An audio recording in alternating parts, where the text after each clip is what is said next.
Looking to grow your career in planning without putting it on hold? The University of Cincinnati's Master of City Planning is 100% online, flexible, and built for working professionals. Explore the program at online.uc.edu.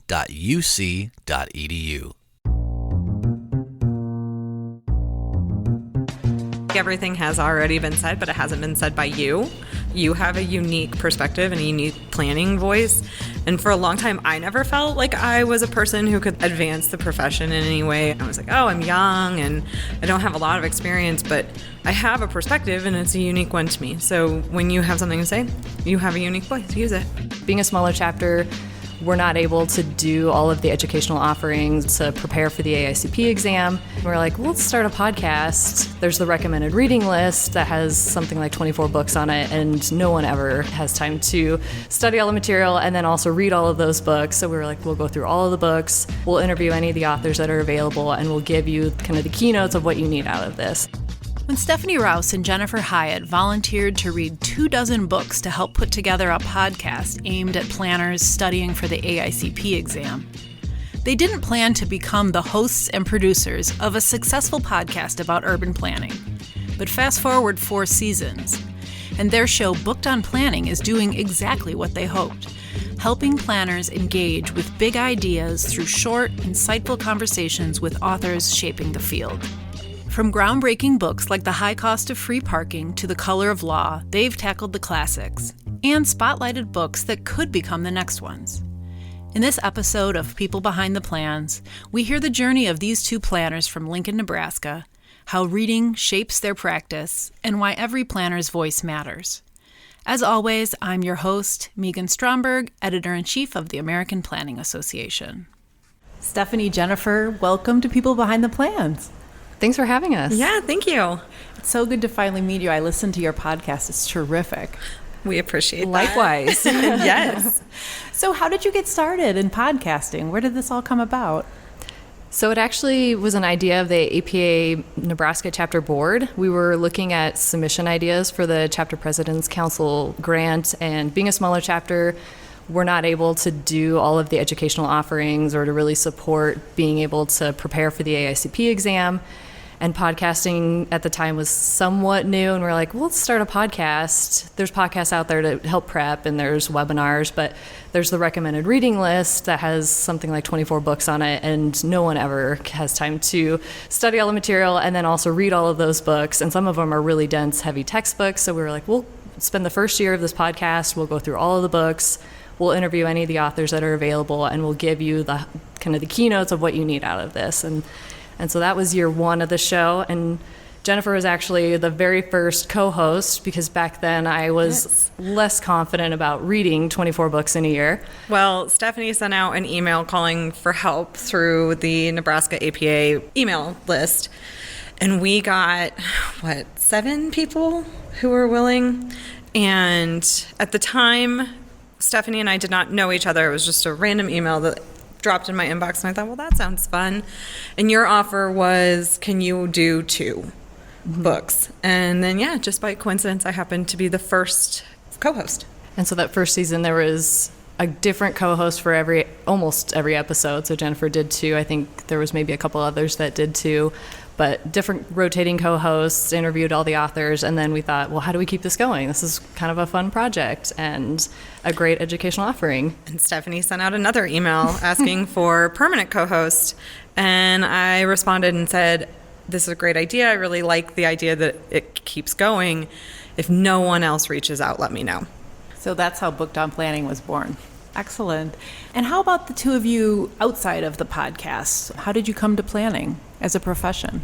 I had no idea about planning. I'm from a very small town in middle of nowhere, Nebraska, and I took a history of urban development class that introduced me to planning. So then I did the same master's program that Stephanie did and decided to be crazy and actually get a law degree as well to help support my planning. I like to say I'm a planner with a law degree, not a lawyer with a planning degree. Then I got into redevelopment, and the rest is history. And for me, I'm a lover of old buildings, so trying to pick a major to go into, I thought the only field to really support that was architecture. Did 4 years of that, decided that I really liked sleep, and you have to take an intro to planning as your last semester, and that really kind of sealed it for me. I knew that planning is the way I wanted to go. I wanted to look at cities in a larger lens versus building by building, and did my master's in community and regional planning.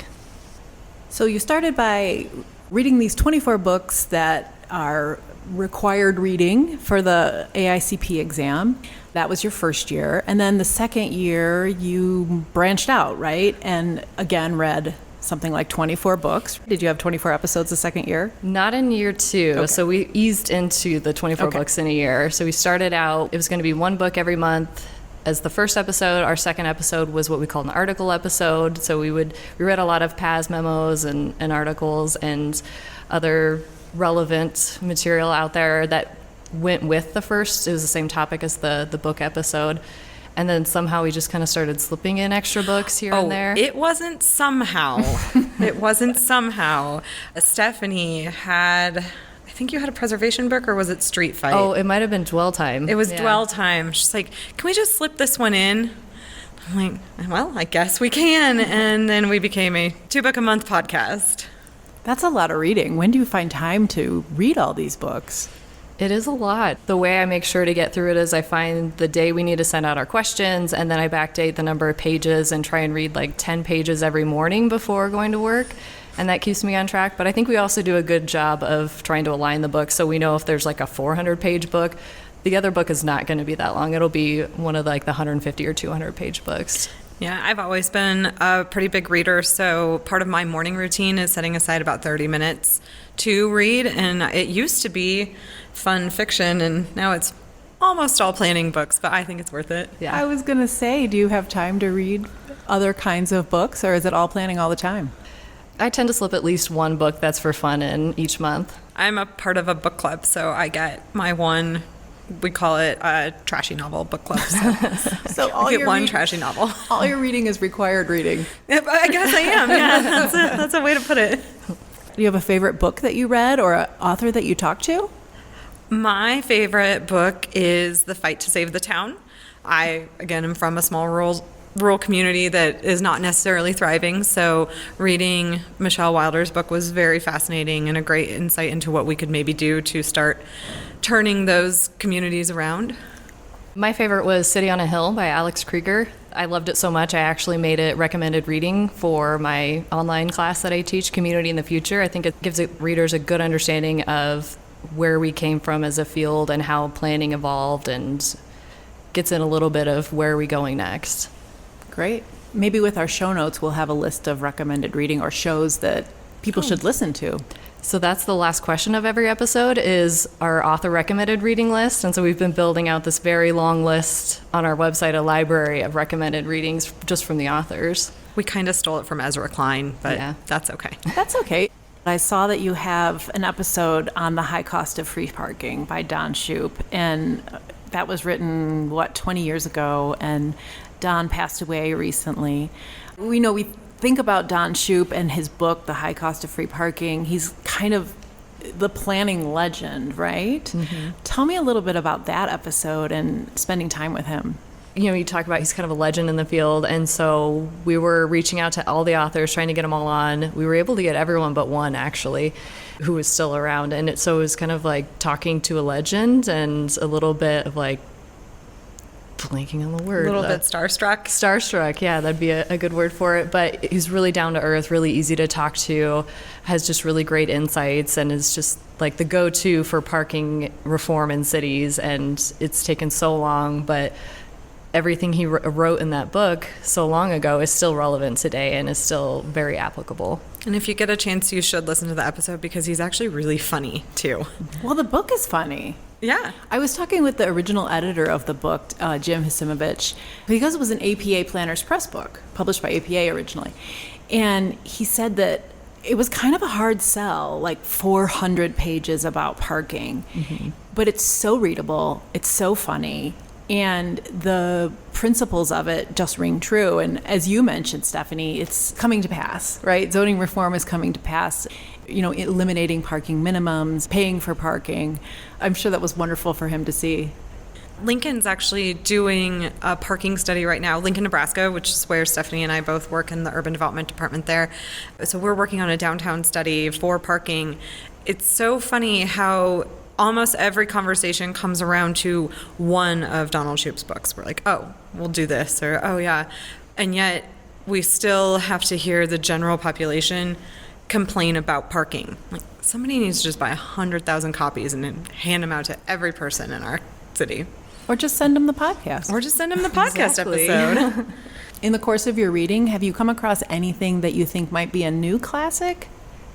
So I feel like Color of Law is actually one of those books that's becoming one of those staples in the planning profession. It's one of our higher downloaded episodes, and I think it really highlights the foundations of what the issues are and how we need to build from them. And they even did a follow-up book, Just Action, that I think is a great companion. So they set the stage in Color of Law of here's how we got to this point, all of the negative impacts that have resulted, and then here's how we fix it, and give cities a ton of ideas on how to fix some of these really ingrained issues in our communities. So that one I think is definitely one that will probably stand the test of time. I have one that I would like to, and it's The Misunderstood History of Gentrification by Dennis Gale. Mm-hmm. And I think that was one of my more favorite episodes for our podcast. Didn't hurt that I was recording it in the Denver airport, but it's a rethinking of gentrification. I think that maybe planners should kind of take a good look at the origins, because Dennis's argument is that it actually started occurring about 20 years before we generally think about it. Maybe it will become a classic too.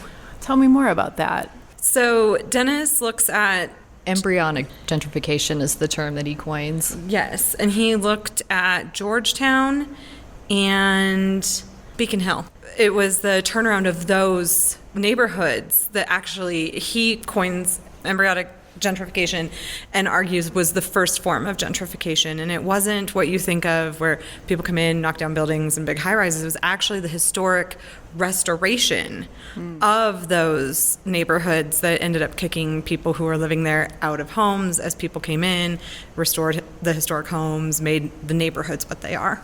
That's been the theme of gentrification, right? People move in and do something that they and others see as improving the neighborhood, and then it attracts others, artists. They call themselves pioneers, right? And there's this promotion of improvement and really a loss of what was there before and whether it needed improvement. Maybe it's a place where affordable housing is happening naturally, and that brings a benefit to the city, perhaps a much more important benefit than what the neighborhood becomes. In Georgetown, he discusses these homes that were built along the alleys, and they were considered just very degraded areas. And then people came in, well, rich, white Congress people came in and renovated them, and now they are highly sought after areas where even 5 years before this period that he's discussing, people were talking about knocking them down.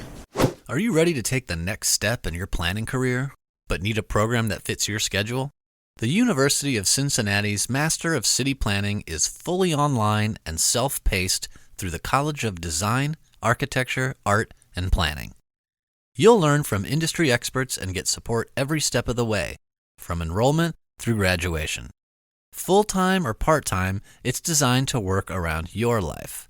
Explore your next move at online.uc.edu. What about any books or interviewees that were surprising, that you liked and you didn't expect to, or were funny and you didn't know they would be? It was surprisingly an interesting topic, accidental ecosystem, all about urban ecosystems and the way they've changed and kind of the early parks movement and how that impacted wildlife in cities, and then how wildlife is coming back into cities and how that's impacting the way we live. It went into a lot more detail than I was kind of expecting. We had an author reach out to us, Grant Ennis, and he sent us his book, Dark PR, after he listened to our Bicycle City episode, I think. When Stephanie and I got the request, we were like, well, why don't we try something different? And then I was incredibly shocked at how it really worked its way back into planning and the idea of publication and advertising and how it influences everything. So that was a good one. a question about when you go back to your day jobs. Like, do you find yourself thinking about the books and thinking, oh, actually, this is something I could apply, or... All the time. And we've actually done it a few times already. Elgin Cleckley, his book... Empathic Design, yes.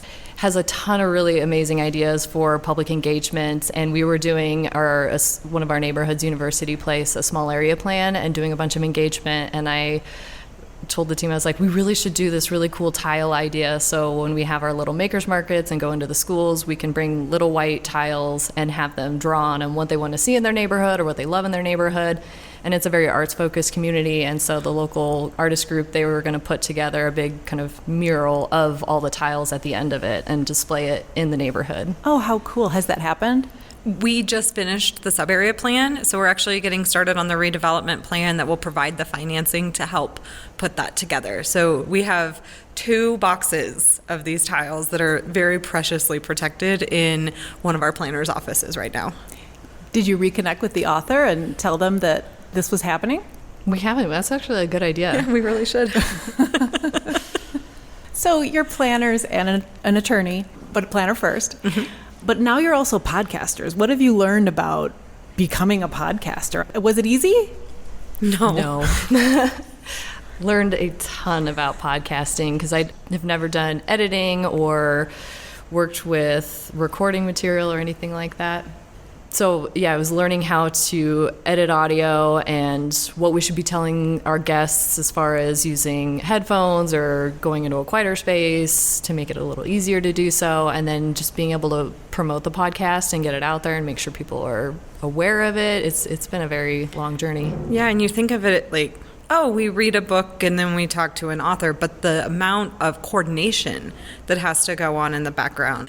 We have developed some really great partnerships with publishers too, so we have to coordinate with publishers to see what books are coming up, how we can work those through, but we have plenty of people now who are kind of reaching out, so then it's how do we filter out books and what actually sticks with our theme, and do we have a theme, and are we going to only be planning, or are we going to include dark PR? So we had to really work through all of that backside logistic too.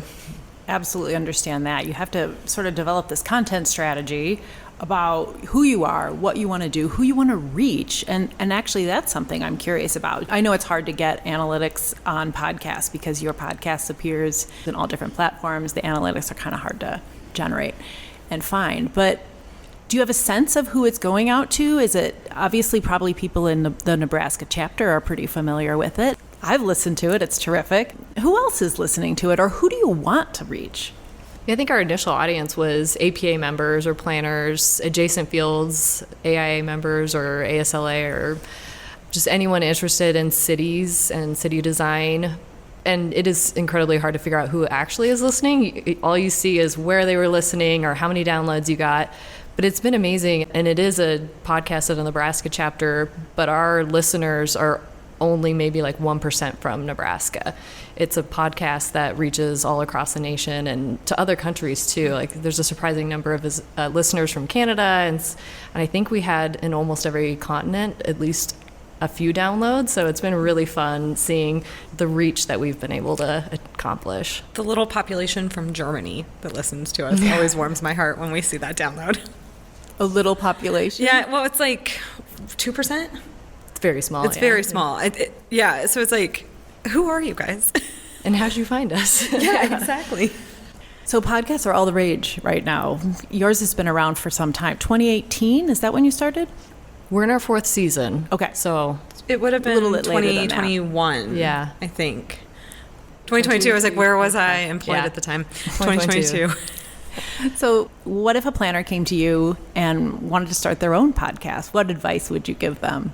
I would say that maybe everything has already been said, but it hasn't been said by you.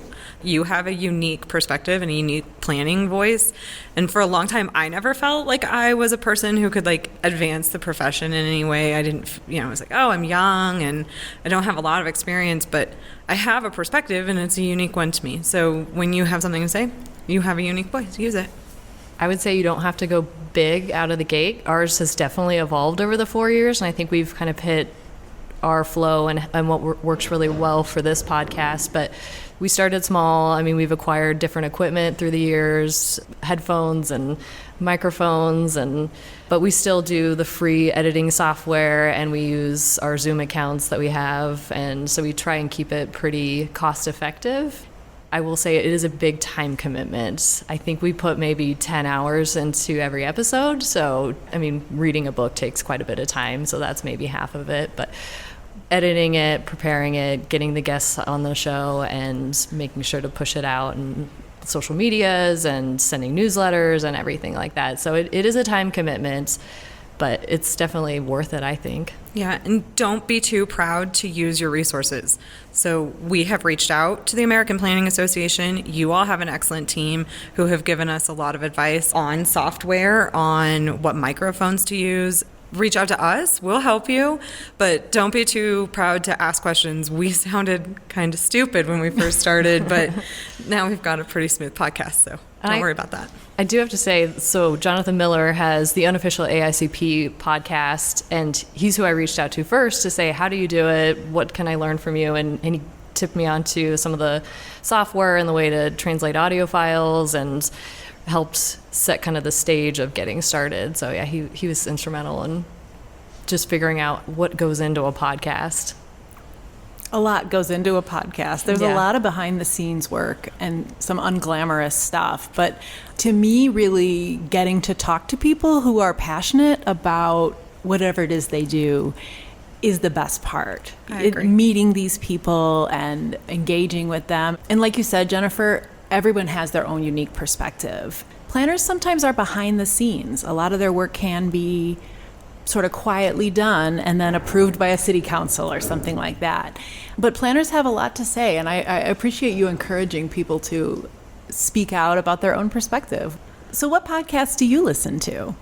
We were just talking before this about how, as a podcaster, it's really hard to make time to listen to other podcasts because you're spending so much time re-listening to the episodes that you're editing and getting them out onto the platforms. But I do have some in the queue that I love to get back to, and I think as spring hits and I get outside gardening, it'll be good to catch up on some of them. But I've been a longtime listener of 99% Invisible. I think they were kind of a spur for wanting to do a podcast too, and have a similar history too. They started as an AIA podcast and grew into this amazing, well-produced show, and so maybe someday we become 99% Invisible. We're working on it. Yeah, and then I do some fun ones. Criminal is a fun one to listen to, just the different stories.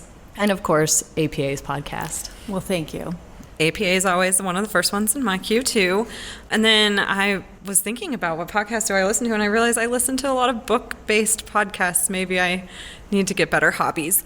But Such a nerd. I am. I do enjoy listening to the Ezra Klein show, and we did steal our last question from them. And I really enjoy You're Wrong About, where they read a pop culture book and then talk about like why the science behind that pop culture book might not be as strong as you think. You mentioned Ezra Klein. Have you had him on your show? He has a new book. We've tried. We'd love to host Abundance on our podcast. Stephanie actually got to meet him last year, sort of. Yeah, he was the guest at the APA Fall Fly-In. He was an amazing speaker. I stood in the room with him. I didn't actually talk to him, but... So, Ezra, if you're listening, reach out. So where can people find Booked on Planning? How do they listen?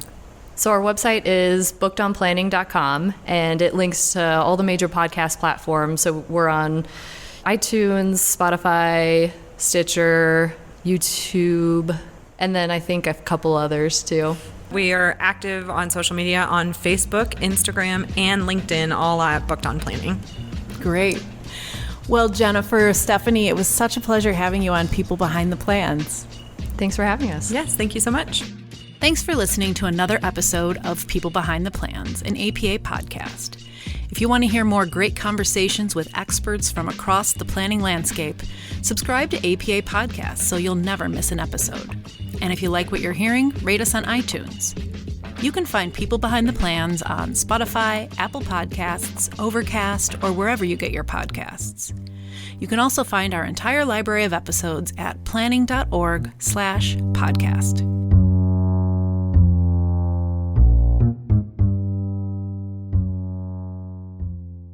For over a century, UC's College of Design, Architecture, Art, and Planning has produced leaders in planning. Now, that same expertise is available in a 100% online Master of City Planning, built for working professionals. Explore the program at online.uc.edu.